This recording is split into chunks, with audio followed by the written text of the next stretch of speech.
తెలుగు రాష్ట్రాలలో ప్రజలకి వణుకు పుట్టిస్తున్నారు.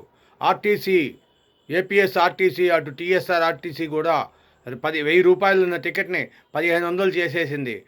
ప్రైవేటు బస్సులు ఇక ఇష్టారాజ్యం అయిపోయినాయి. సొంత ఊళ్ళకెళ్ళడం కలగా మారింది. ట్రైన్లు బుక్ అయిపోయినాయి. ట్రైన్లు ఖాళీ లేవు. ము అటు ఆదివారం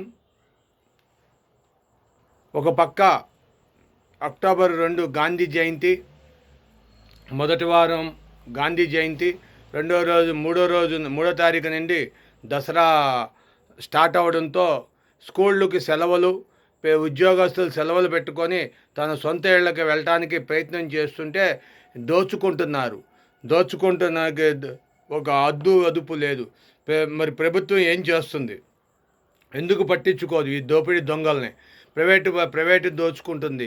కార్లు వాళ్ళు భయంకరంగా దోచుకున్నారు. ప్రైవేటు ట్రావెల్స్ ఏకంగా టికెట్ ₹3000 బుక్ చేస్తున్నారు.